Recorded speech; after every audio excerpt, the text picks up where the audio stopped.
Hi everyone and welcome. My name is Rebecca. I'm part of the public programs team at the State Library of New South Wales. I'd like to begin this evening by acknowledging that I live and work on Gadigal land, the traditional custodians of this land on which knowledge has been exchanged for millennia. We also celebrate the diversity of Aboriginal culture and language across New South Wales, and I take this opportunity to pay my respects to elders past, present and especially emerging.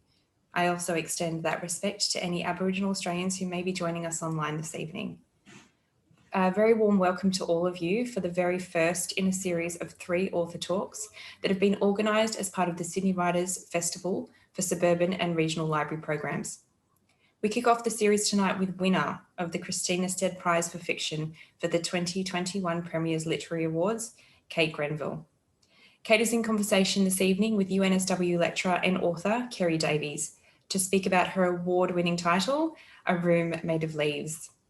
We've enabled the Q&A feature of Zoom tonight, and we encourage you all to send through any questions you may have for Kate throughout the talk. Kerrie will facilitate a Q&A session with Kate towards the end of the talk this evening. It now gives me great pleasure in welcoming to your screen Kerrie and Kate. Hi, Kerrie. Hi, Kate. Thank you so much for both for joining us. I hope you all enjoy the conversation. Thank you all for joining us online this evening and enjoy the rest of Sydney Writers' Festival. Hello, everyone. Thank you so much for joining us tonight. And I'd just like to reiterate congratulations to Kate for winning the Christina Stead Prize for Fiction last night for a book she released mid-pandemic. And which I reviewed for the conversation. And I would just like to know, how are you feeling? Oh, look, what a thrill. You know, when you don't win a prize, you remind yourself about, Van Gogh sold one painting in his lifetime, and that was to his brother. Melville, Moby Dick was lost, and forgotten.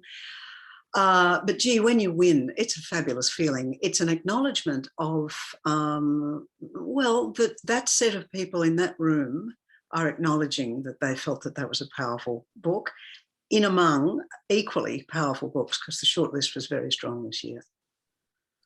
I think it's about time in terms of A Room Made of Leaves did win an award, because when I was researching, I was like, oh, I wonder if it's going to win awards. So the timing was perfect for tonight. But I just wanted to first of all go to the review of the book from historian Claire Wright, who calls it, and it's on the Room Made of Leaves, literary alchemist turning the leaden shadow of the historical Elizabeth Macarthur into a luminescent golden woman for our times.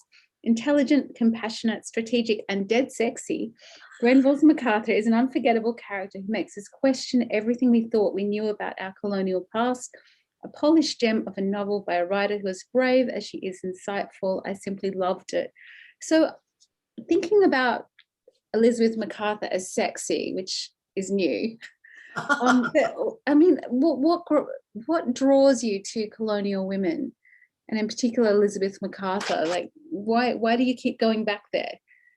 Yes, it's a good question. Look, I think it's because, you've done what every interviewer wants to do, which is to take the interviewee by surprise. I haven't actually been asked that before, but I think, to tell the truth, I think it's because of the day that I walked across the bridge for the so-called Reconciliation March back in 2000, and I realised that I personally had I was a part of Australia's history. My ancestors were part of the dispossession of the Indigenous people, and I think from then on, I was a bit late realising that, but at least I did.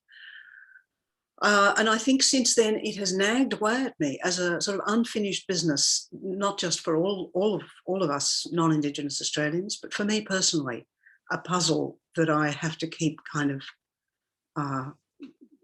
working away at to try and work out where I personally stand. Yeah. And we'll return to Silence Voices later in the talk. But definitely, I think a related question is, and I'm not going to go into the history versus anti-history debate that's been well covered. However, I do wish to talk about the memoir form and how you've played with that form and to tell Elizabeth's story. And what drew you to memoir? Like, why the memoir form? Look, it was a bolt from the blue. I had been living with this book for 20 years and I couldn't find a way into it because I read some of the letters 20 years ago when I was researching The Secret River. I came across some of Elizabeth Macarthur's letters, and one of them in particular, the one where she talks about, I blush at my error in relation to Mr. Dawes. And I thought, oh, she rather fancies Mr. Dawes. Okay, sounds like a story. So that was back in, 2001 or so. And I've been all these years, and I've written 6 books in the meantime, I could not work out how to tell the story I wanted to tell, which is exactly as you're suggesting, layers of truth and fiction and playing with the truth, playing with the form, playing with the whole idea of stories. Until one morning, I was sitting here in my bedroom. I had just started to write the book. This is in 2017, I guess, 2016. And I just suddenly thought, what if it's a fake memoir? That gives me the freedom. First of all, it's her voice. It's, I don't have to pretend it's third person or anything. I can get right into her character from the inside. But also a memoir in itself is at one level very truthful, but also, as I say, as I have her say at a point in the book, of course, this could all be the invention of a sly old lady thinking, well, yes, actually it is, namely the author. So the memoir form, as you would know, is fabulously flexible. Particularly if you want to play around with ideas about truth and not truth. I think that's very much what memoir is. Like, it's such a flexible, it's got this flexibility about it, but then it still has to be drawn back to, but it's true, but it might not be true. And as you said, like, and I actually have that quote, and if I may tease you, unknown reader, let me remind you, you will only have my word for any of this, and it might be nothing more than the mischievous invention of a sly old woman. And obviously, which is at the start, it's, do not believe too quickly. And I was just so fascinated by that. And interesting, you said you started in 2016 where did the fake memoir idea, I know you were talking about it came from bolt from the blue and everything, but there was a bit of that, we can all forget about it now, Trump conversation around that at that time. Was that in the background for you? Look, certainly the phrase fake news was one of the things that I wanted to do, not in relation to America or vaccines or anything like that, but in relation to Australian history, our Australian past. Fake news was very much my subject. Look, how the imagination works, it is totally mysterious, isn't it? I think that I had been sitting with that book for so long, and because I had actually written 2 books one by then.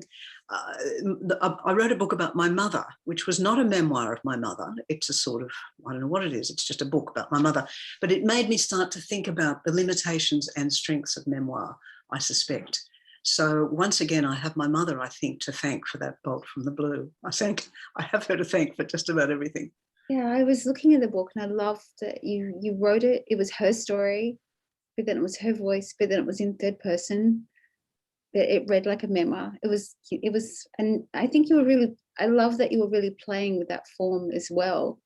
So I can see the leap now, the fluidity into A Room Made of Leaves. And I think, and I'm still going to talk about this because I'm totally fascinated by it, that I guess the thing about novels is that you ask people to suspend their disbelief, but with memoir, you really are, and Elizabeth, you're really asking them to suspend their belief. And how challenging was that to write? It was a kind of hall of mirrors thing, because I started off with her letters, the real letters of the real woman, Elizabeth Macarthur, whoever she was. I started that. They were my kind of touchstone. Whenever I lost faith in the book, I went back to them. And from there sprang, I began to read them as if they had been written ironically, as if, in fact, they were a novel by Jane Austen, where you say one thing and you mean the exact opposite.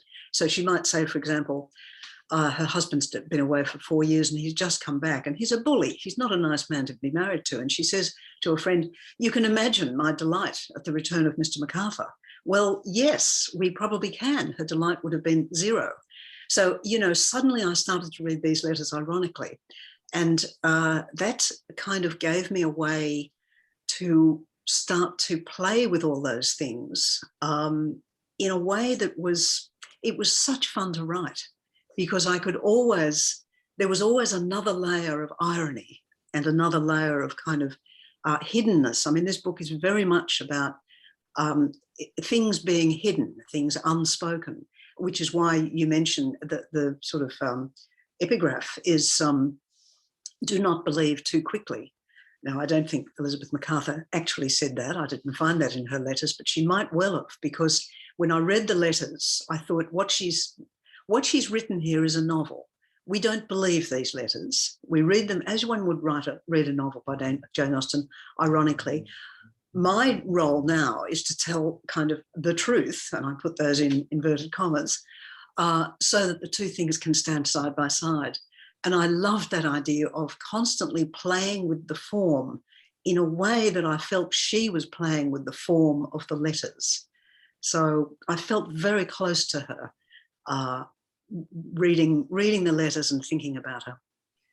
Thinking about the subtext, because they were meant to be read in public, weren't they, at that time? From what I've read about the letters at that time, they weren't private. That's right.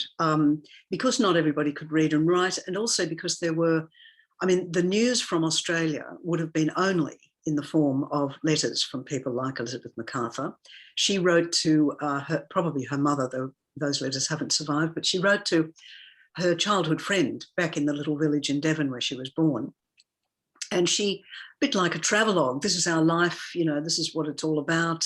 She describes, you know, the crops that they've got. She describes various incidents with the Indigenous people, with the other people, you know, Tench and Morgan and all those people.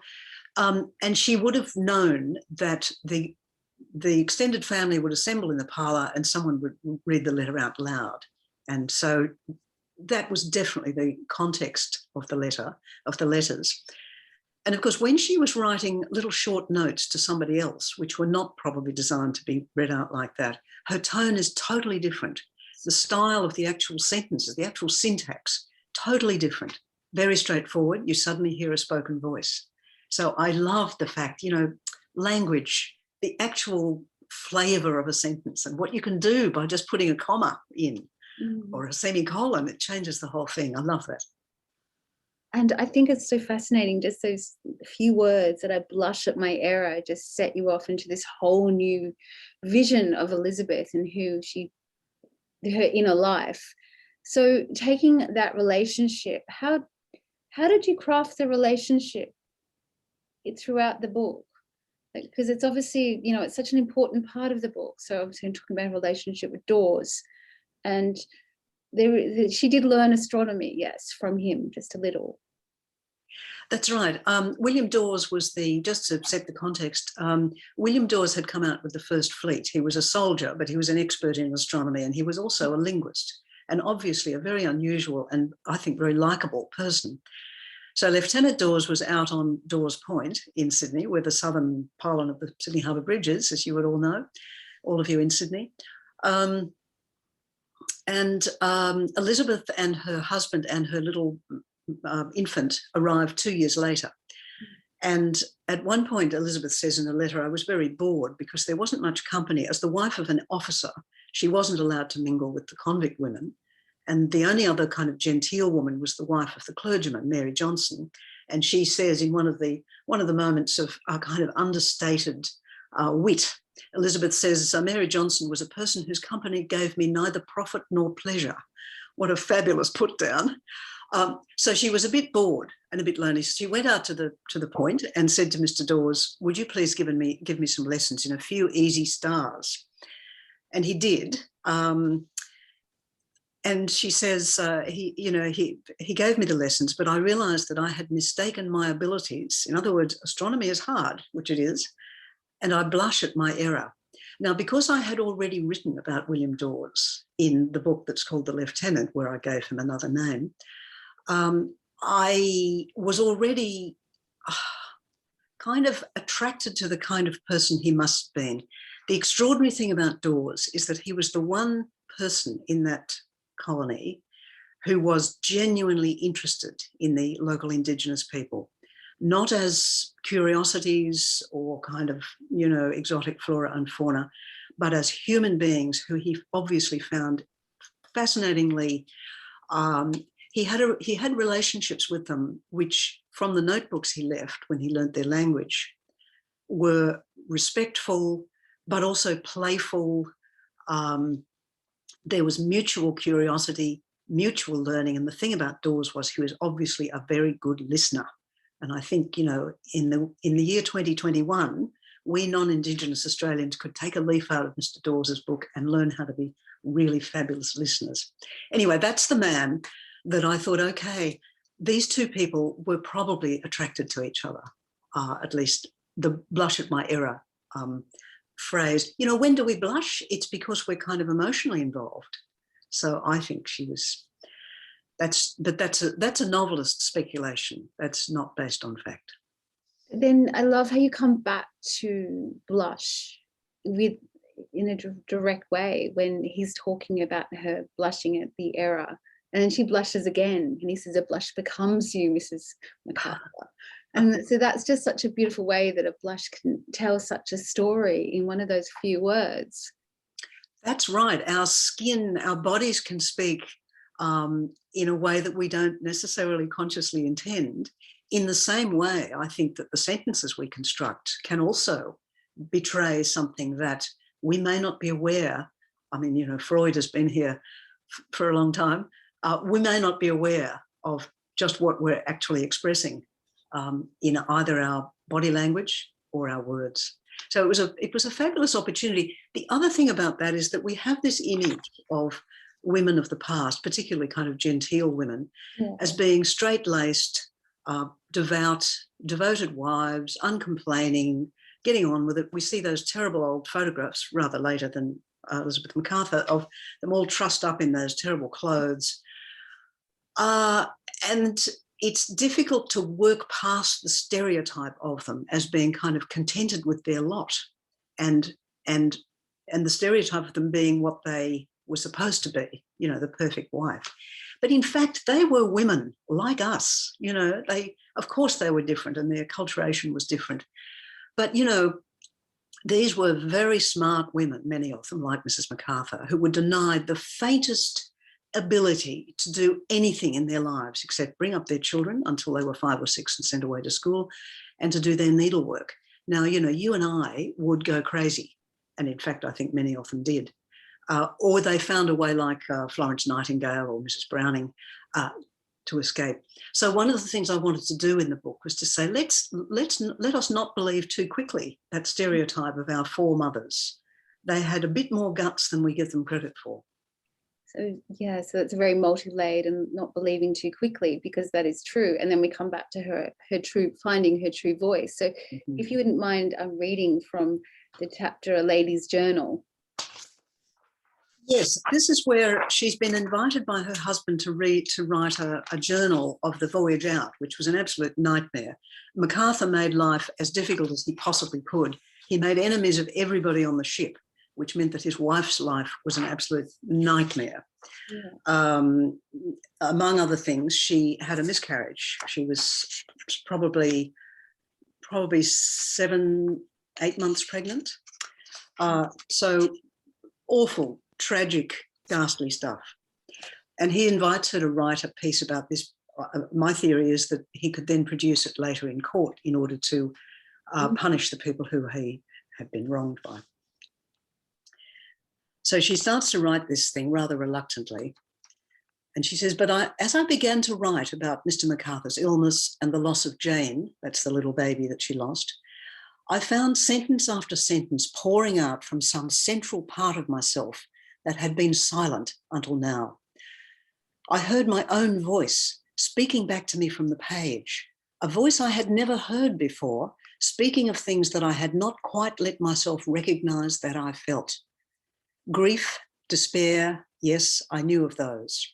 The surprise was the extent of my rage. At Mr. Macarthur, of course, but beyond him was the cruel machine made up of laws, of beliefs, of the habits of generations that robbed a woman of any power to shape her own destiny. For a dangerous week, I kept those pages in the depths of my sewing box, a wild creature hidden from view. but a wild creature that I loved, that was my dearest companion. I woke up each morning with a private warmth at the thought of it waiting there for me. Then I came to my senses. I kept the genteel first part, so safely tedious, but I burned the later pages. I promised myself that I would live long enough, keep my wits, keep my freedom, and come at last to write it again. Just the same, it was painful to tear up those pages and slip them into the fire. In them, I had discovered how to make a companion where life gave you none, and heard, for the first time it seemed, my own true voice. For that chapter, to me, really spoke to the true voice of Elizabeth, not only obviously the voice of the memoir, but the voice of a woman who's really suppressed, who's who's oppressed by her situation, who is really trying to find her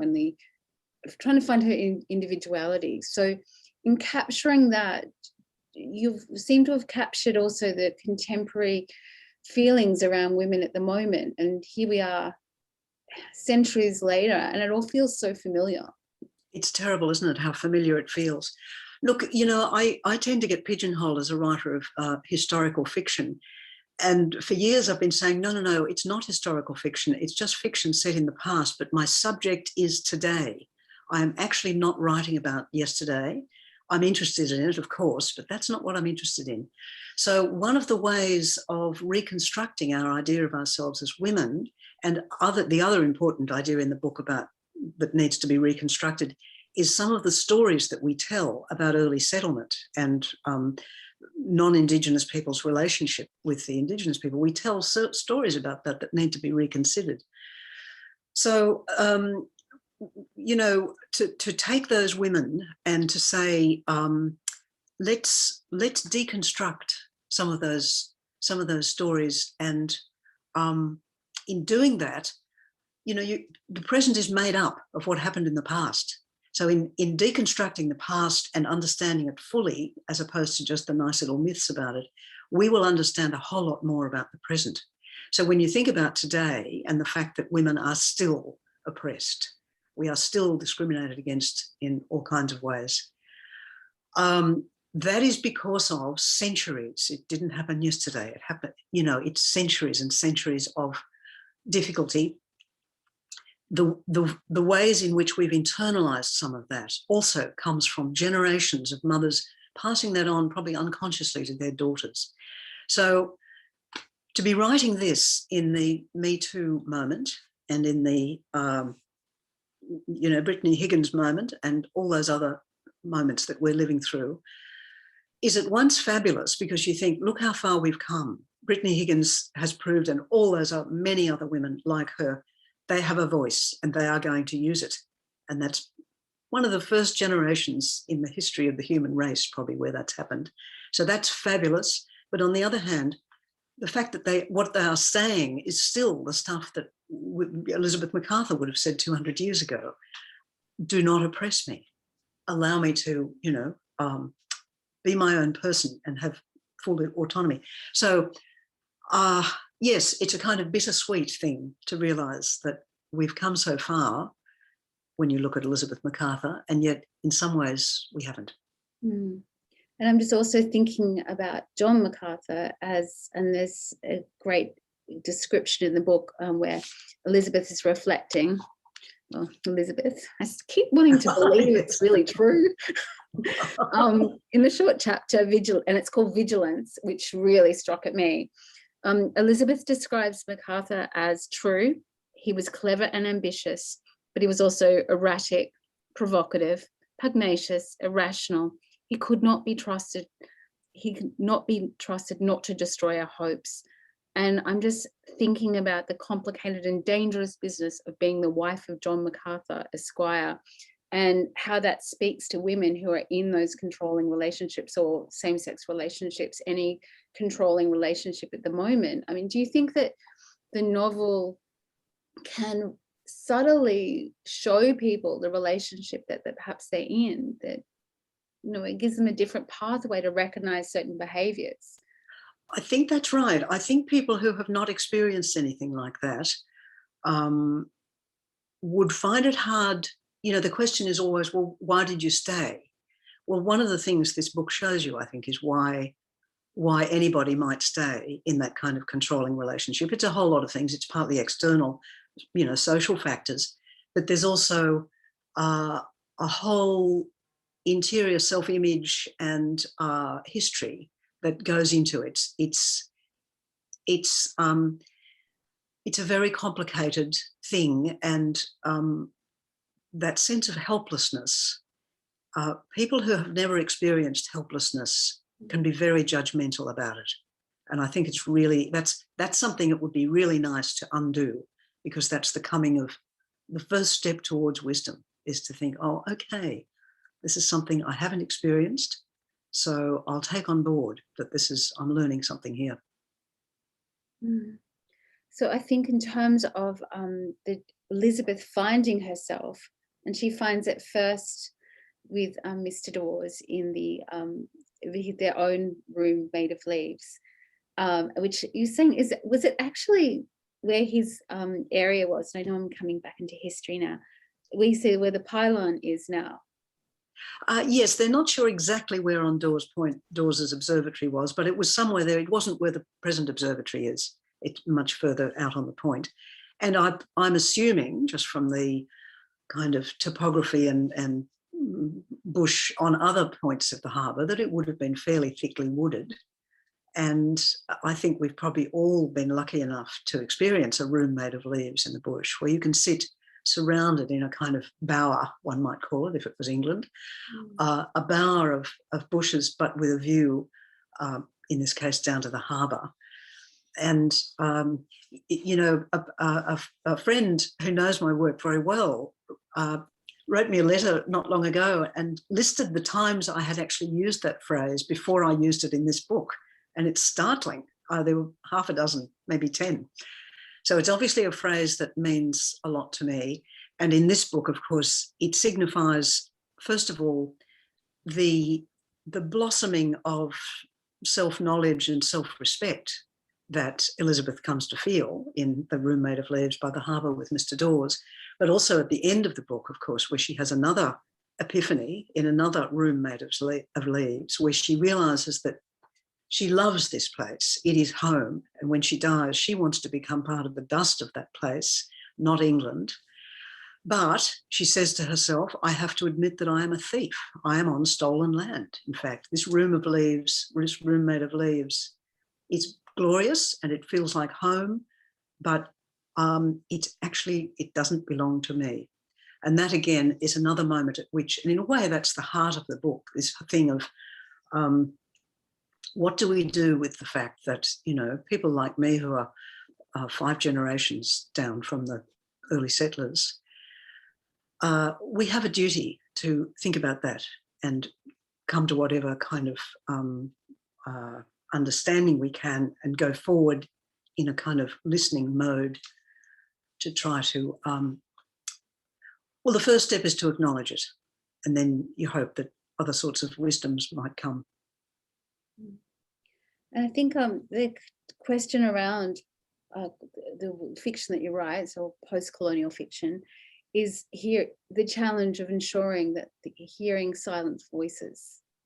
You know, so in a room made of leaves, like how did you negotiate those complexities of ensuring that the voices of like First Nation characters were heard?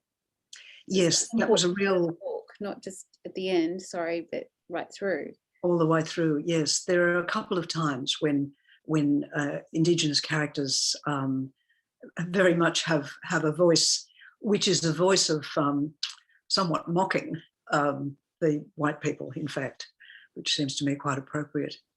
Look, the book is dedicated to all those whose stories have been silenced. And that certainly meant women in my mind, but it very much meant First Nations people in Australia.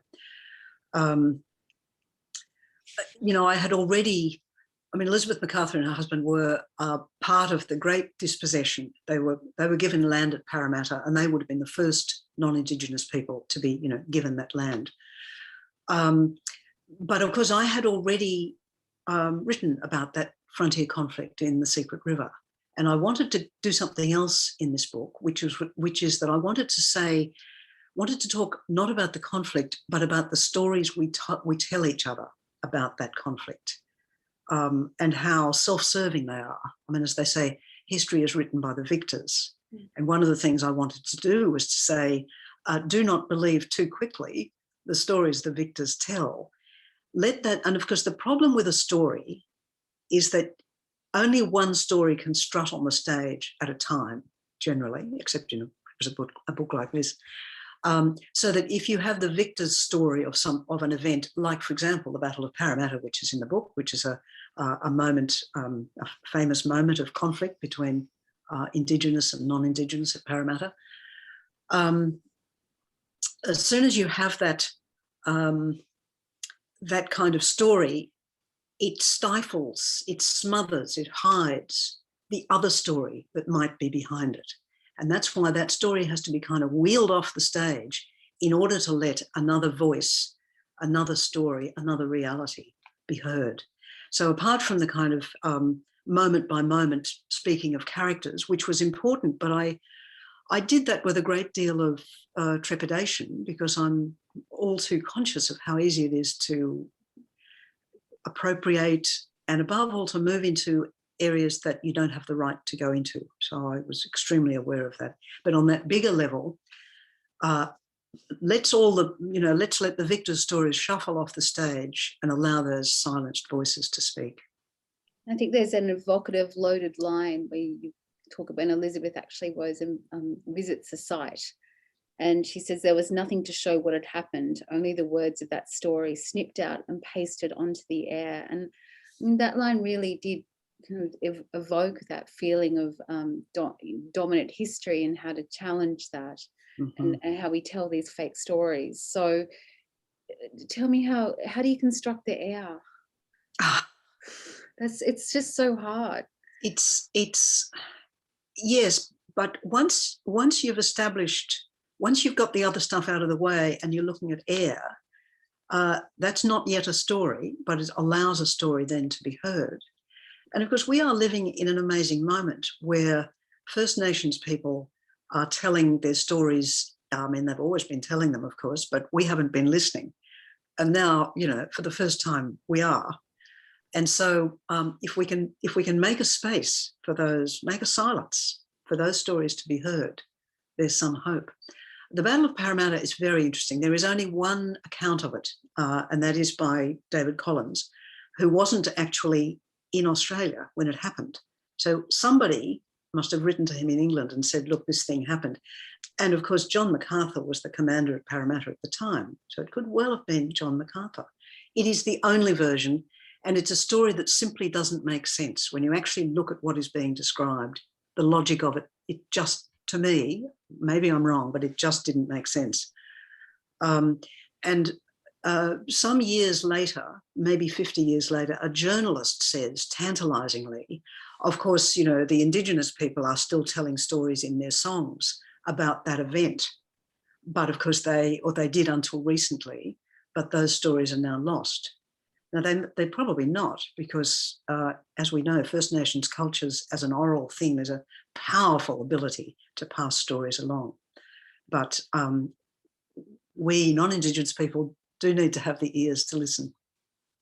And I was thinking about this, and this returns me to memoir, and this idea of, I was reading an article and it was about the Secret River, but it was talking about how a family story can stand for something larger, and the complexities, relationships of, and I'll just read this, between individuals, culture and the national past. But memoir is also really about relationships as much as the self. Like I always tell students, like, if you want to write memoir, it's actually not about you. Actually, you're the springboard. And so, I was thinking that allows Elizabeth to stand for something larger then? Yes, look, she stands for all our foremothers for a start, but she also stands for us today.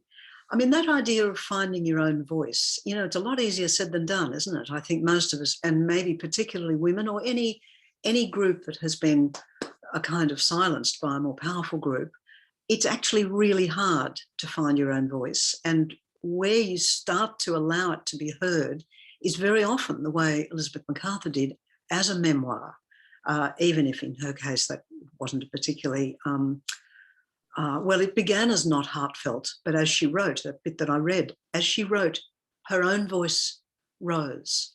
And I think that's, you know, the idea of talking with yourself as your most understanding audience is a terrific thing that memoir gives you. You're quite right that it's about other people, but it's also about your relationship with them. And you're going to find what you really, it's a little bit like, you know, Freud's talking cure. You know who you are by listening to yourself say it. And so thinking about your relationship with Elizabeth, who has been a huge part of your life, is it true 30 drafts, or did I misread that? I'm afraid so. I'm a very slow learner, yes. So what did you leave out? Like, you know, I know you would struggle to find her voice, but in terms of Elizabeth, and what was left behind in terms of her character, I think, because we've obviously talked about, you know, moving from the way of memoir and everything, but to, her character, what did you leave behind? What a good question. Look, I think one of the things I left behind was a complexity that was too complicated to go into. Early drafts of the book went all the way through her life, all the way up to her death. And the biggest thing that I left out, and what was the work of many drafts to work out how to do it, was to chop out a vast chunk of writing after 1801. The kind of present tense of the book at the moment finishes in 1801 with John Macarthur sailing off, and she's left in glorious solitude to run the farm on her own. Now, in fact, in reality, Elizabeth was in that situation for another 50 odd years. She lived for another 50 odd years. And in that time, her attitude, I think, to the Indigenous people hardened. And I think it's the difference between a person who comes for a visit, who can afford to be sort of, you know, friendly and interested, and someone who you're actually competing. They were competing over land. You know, those settlers wanted to take land from the people that it belonged to, and they did. So at that point, and of course the First Nations people fought back extremely effectively in those early years. So Elizabeth Macarthur, after the book finishes, in reality, several of her workers were speared to death. And at that point, the tone of her letters becomes very, very harsh. And because I wanted to tell this story about kind of undoing stereotypes, it was too complicated to fit all that into a novel. That's probably not quite what you were asking, but thinking about the 30 drafts and why it took so long, that was one of the many problems that I had. Well, I think it's that idea of getting back to wanting to believe that it is the memoir, you know, it's her memoir, and it is actually Elizabeth, and then also reconciling that with, I guess, some historical realities. And I think that's really honest to say that she did harden as she got older, as many people do. And so in terms of her as a person, how do you kind of see her in your future writing? Is Elizabeth part of your past now? Well, oh no! Well, now you've won the award. I'm sure there'll be some more awards, but oh, I don't think so. Look, one of the other reasons I think I'd do so many drafts, particularly with this book, 30 is a lot even for me. The Secret River was 25, I think. One of the reasons is that I so much enjoyed her company. I just loved writing as if I were her. I had such a good time. I kind of couldn't bear to let her go. And I'm now, a year later, I've started a few projects, but I'm kind of floundering because I haven't said goodbye to her yet. I don't think there's another book there, but with this book, perhaps maybe more than any of my other books, I feel a sort of intimate knowledge of that character. There's obviously a fair bit of me in there, which may or may not meld with the real Elizabeth Macarthur. But because my I felt that was justifiable because I was telling another story. But yes, I mourn the fact that it is now a book and no longer an exercise book on my bed. I was actually thinking about adaptation. So has there been any offers? Are we going to see it as a film? Oh, that would be brilliant. Yes, there have been quite a number of offers and we've actually accepted one. I think it might still be kind of, under wraps. So I can't say who, but I am absolutely thrilled at the people who've been so interested. And so how do you feel about your work being adapted? Because A Secret River was obviously adapted, and I was just reading, I think it's a Netflix series, in Shadow and Bone, and I was reading the fantasy writer, and she was like, she felt, seeing her work adapted, she felt like she was like outside knocking on the door, like she'd been locked outside her own house. Yes. How do you feel? Like, look, are you involved or?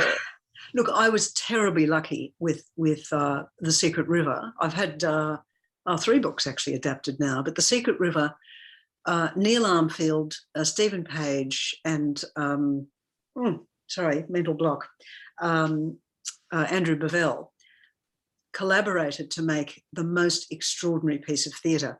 I had nothing to do with it except to say, look, don't do a faithful adaptation. It's much too big a book. There's too much in there to make a good play.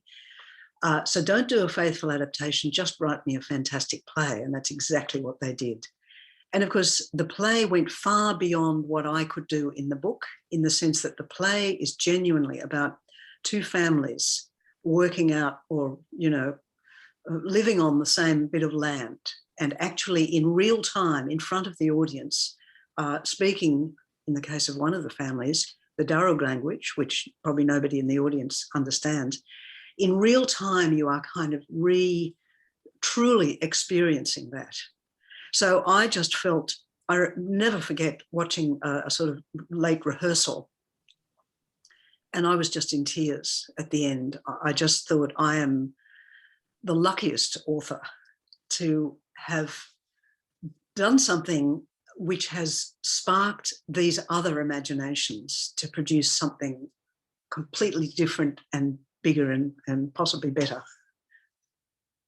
So I'm one of the rare authors who's really happy with that adaptation, particularly. Absolutely. I was thinking, when I was researching Colleen McCulloch, she hated it. She was like, oh my God. So yeah, that's wonderful that you're happy to kind of let yourself be locked out of your house. And oh, that would feel terrible. Terrible, yes. And I think it's probably a good idea to lock yourself out of a house with an adaptation, or that's always been my feeling. I started my career in film, actually, as a film editor, and I know that the writer is right at the very bottom of the pecking order in film. And so I think the battle to try and keep the book that you had written and force it into this other medium would be tears before bedtime territory. So I just think it's much better to hand it over to people you trust and let them do their job. That's good advice, actually, for any writer, not to get too involved, but also, yeah, not get completely locked out. But yes. But just moving to writing recently, and I keep thinking about Shakespeare apparently pumped out King Lear during the plague. Oh, really? Apparently, there has been discussion about it's quite possible. But I was thinking, and you were saying you've been trying to start some new projects. So how did you go creatively during the last year? It's just, you're in Melbourne too, aren't you? I am in Melbourne. And, at the beginning, I forgot to say that I want to acknowledge the fact that I'm on Wurundjeri land of the Kulin Nation, and I'm privileged to be here. I would like to pay my respects to the elders of this fabulous part of the world. Lockdown.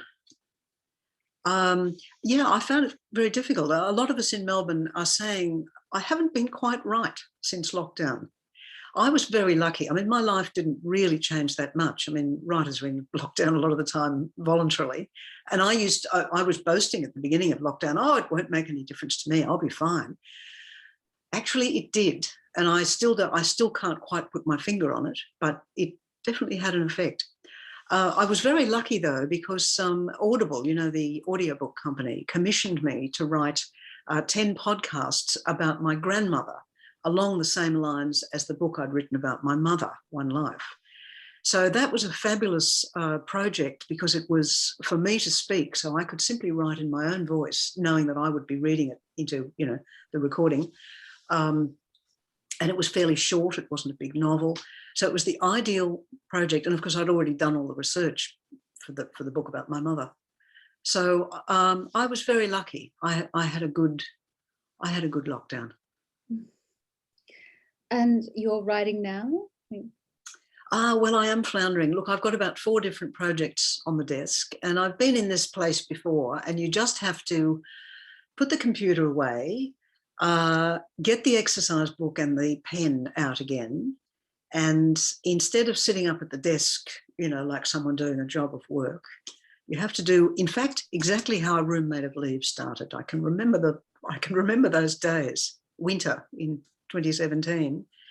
You get up in the morning, you go and you make a cup of tea, you bring it back to bed, and in bed with your first cup of tea and your toast and marmalade beside you, you start to write. And because it's so informal and kind of shambolic, like, it doesn't matter. The spotlight is not on you, and you can finally allow yourself to just sort of, you know, feel your way into something. So I'm really hoping that one of these 4 projects will finally take flight. That makes me feel so much better, because I've about 3, and then now I'm just finally through, certainly managed to start focusing on 1, if only for survival. But I think so it's almost like an idea of journaling in the morning, in a way, or not journaling your own feelings, but creatively allowing yourself that freedom, which is interesting with a notebook and pen. Look, not a computer. Do you feel the computer puts more pressure on you in a way, or a typewriter? Yes, a typewriter. I used to do the same thing. There's something very private about handwriting. And when you're in bed in your pajamas with your cup of tea, it's doubly private. And so you can think, okay, this really, you know, the more books you publish, the harder it is to pretend that you are just writing, you know, for yourself, basically, which is where I believe you have to actually write. So anything that can fake that feeling of, I'm just having a bit of playful experimentation here, anything that can set up that bit of illusion is good, because I think the imagination is it's easily frightened away, and feeling a load of expectation is one of the things that does it. And so I love that private feeling. I think somebody told Dostoevsky, don't worry, no one is going to rush into your bedroom and whisk these pages away and publish them. You've got plenty of time to get it right. Having said that, and I'm thinking about archiving and how, like, Peter Kerrie, for example, has already, like, donated some of his work to the State Library of Victoria. I mean, do you have plans to, or are you going to burn everything? Look, I wish I had burnt some of the early things. I've given a lot of papers to the State Library of New South Wales. And look, when I first started to deposit papers, I was very naive. Well, for a start, I was nobody. And so it didn't occur to me that anybody would ever want to access them. Mm. So I probably included stuff that I now wouldn't, because I feel very unhappy at the thought of some of those papers, which are, you know, private letters and things. I shouldn't have done it. I was a fool. Anyway, it's done now. But I also am very grateful, as I said last night in the acceptance speech, I'm terribly grateful, for example, to the Macarthur family for long ago depositing the Macarthur papers so that we all have access to Elizabeth Macarthur's actual voice, her actual letters. Mm-hmm. We can read them, and you know, other people can go and read them in the library and judge for themselves who she might have been. Because I guess that's part of it, isn't it? Because your jumping off point was still like letters and the archived history, but then to be able to bring that into a novel is just, it gives such a different view and a different idea of Elizabeth. But then we were talking before about how, and I guess I'm saying the same thing, but I really want to believe that you found it in the rafters and you know, it just happened to be a miracle. And which does happen, you know, these old books do emerge and there's sort of excitement, and then contemporary memoirs turn out to be fake. And that's right. So, you know, you're saying that you've had people that had readers kind of ask you, and you've had to correct. Yes, I thought that it would be, yes. Look, I think we all want to believe that what we're reading is the truth, I think. So when people pick up this book and it begins with what purports to be a kind of editor's note from a person called Kate Grenville, who just happened to find this memoir in the roof space of Elizabeth Farm in Sydney. And the preface just says, I did nothing. I just edited and transcribed these things, and now I'm just going to give them to you. So it set up another frame of fiction, of course, around what was already fiction based on fact. So that kind of sense of layering, the sort of Russian doll aspect of it, was good. And look, the fact that I had a letter from a woman in Germany the other day saying how remarkable that you were able to actually, you know, find these things. I feel very, I'm very pleased about that. I mean, as you read on, it would become obvious, I think. I love books that play around with the reader's expectation and make you work a bit hard. I don't think all readers do like that. I think plenty of readers like just a straightforward, you know, what you see is what you get. And there's room in the world for every kind of book. But that kind of, what's the book by Nabokov in which he plays around with that whole idea of authorial, you know, who is telling this story? That kind of thing. The Real Life of Sebastian Knight, I think, is the one I'm thinking of, which I think might also be a fake journal, now that I think about it, a fake memoir. Yeah, you mentioned a fake biography. Yes, that's right, a fake biography, yes. So, yeah, look, it's the kind of thing I love to read. So I suppose we always write the kind of book we'd like to read. That's true. But, so I might just move to questions now. We've only got a few, so what would be fabulous is start with the ones we've got. And then if anyone else would like to just pop a question in the Q&A and we can go through those. So the first one is from Susan Colmer. I know two people, not myself, who didn't seem to grasp the fiction and real parts of the book. I loved and had no such problem, but my question is, why do you think some people couldn't get it and were even resentful to find out it was not true, which just kind of comes back to what we were talking about, doesn't it, about that? Yes. I think. Yes, I can imagine people might feel a bit tricked, actually. Look, the epigraph is there, do not believe too quickly. I think it's right at the very front. Oh yeah, no, you declare it. Yeah, I do declare it. And look, I have mixed feelings because I don't want readers to feel tricked. I thought I was making it really, you know, nudge, nudge, wink, wink, but obviously I kind of undershot on that. I think it's so hard because it is that suspension of belief, and I guess you did your job, you know, in yes. that people, and there is that belief of wanting it to be true, and feeling that there is a feeling, but perhaps it's not. So, yeah, maybe some people would feel betrayed or tricked. Possibly. Having said that, I think you've declared what it is. You've never come out pretending. It's not a hoax. It's not a hoax. It's definitely not a hoax. That's right. Yeah. And look, yes. I mean, part of my thinking now about the book, because I have recently gone back and reread a lot of the letters on which I started the book, actually. And, you know, I read them now and I think, wow, what if I was completely wrong? What if she actually adored John Macarthur? I mean, he was a monster in public. We kind of know that. That's kind of on the historical record. But some men can be monsters in public and really, really devoted and good family men. Was I completely wrong? You know I made it all up, but did I really, truly make it all up? So it's like almost another layer of reality splitting apart to reveal yet something else. So we're going to go on because we've only got 5 or so minutes, I think. So do you think Elizabeth would have been so lonely if she found deep friendship with a woman? So that's from Pauline Roach. Right. What a good question. That's right. In fact, the real Elizabeth Macarthur probably did. There was a woman called Miss Lucas who came to live with the household. But I think the company of women is, particularly when there are oppressive people around, there's a kind of Freemasonry of women. There's a lot of shorthand we talk, I think. There's a lot of stuff that doesn't really need even to be said. So I like to think that Elizabeth Macarthur might have found such a companion. Because, yes, the person that I've drawn is pretty lonely.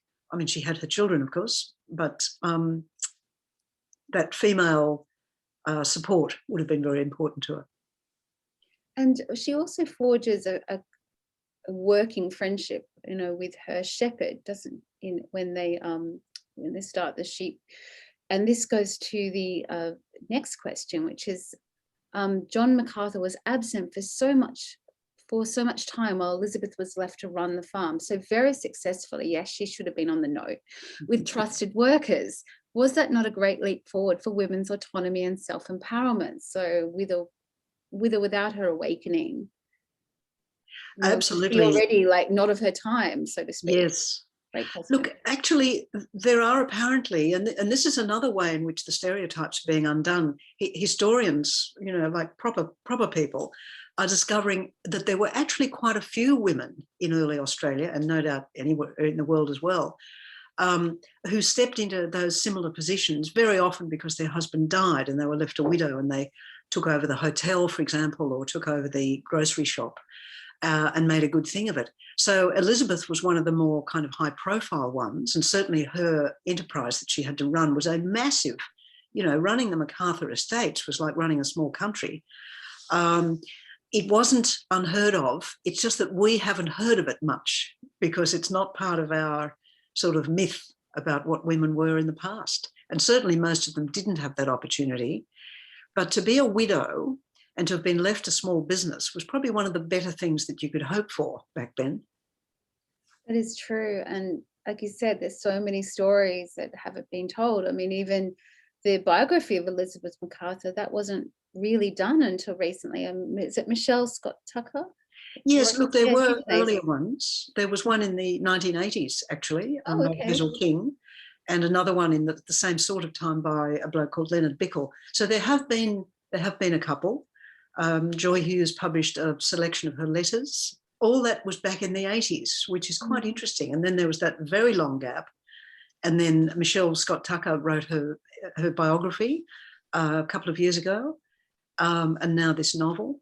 So I think there's a whole generation of people that are trying to retell some of those stories of the past. And just anonymous attendee, I was intrigued at the start to read that Elizabeth had written a secret diary and was very hopeful for her that her story would be heard above that of her husband's. He seemed like such an intolerable man. I was impressed with the manner in which she learned to handle his bullying behaviour. I'd be interested to hear about the letters on which the story was based. So I think that would be, where can I read the letters? And I think you said that they're at the library. Is it the National Library or State? Very, very interesting. Look, one of the 4 projects that I have on the books is in fact a selection of the real letters of Elizabeth Macarthur. I probably shouldn't be saying this in public because it's still just a gleam in my eye, really. It may come to nothing.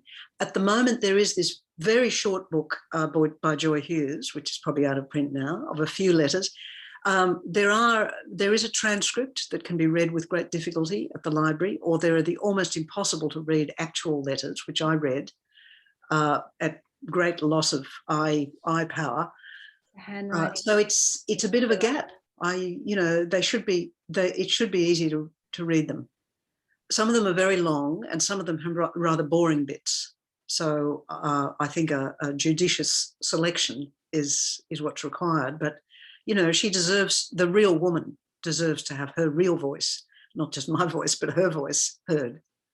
I think that's a great way to end the talk. It is 7:30, so I'm not sure if we're just going to be cut. So just in case, okay. Thank you so much, Kate. I've so enjoyed talking to you, and I really hope everyone else, wherever you are, have enjoyed hearing Kate as well. And if you haven't read Remade of Leaves, then there's even more reason to now with the prize, but there's definitely more to come as well in that area. So thank you so much. Thank you so much, Kerrie. Your questions have been really stimulating, and you often caught me Oh, with, with one that I hadn't answered before. So that's always fabulous. Thank you. you're always, you're just so articulate as well, and honest about your work. Not many writers with 30 drafts. Makes me feel better. And anyone out there that's writing, it's okay. That's right. It's okay. You don't have to get it right the first time. Yes. All right. All right. Very good. Well, thank you. And thank you you, so everybody, much. for tuning in, or whatever you describe with the Zoom. Thank you. Bye.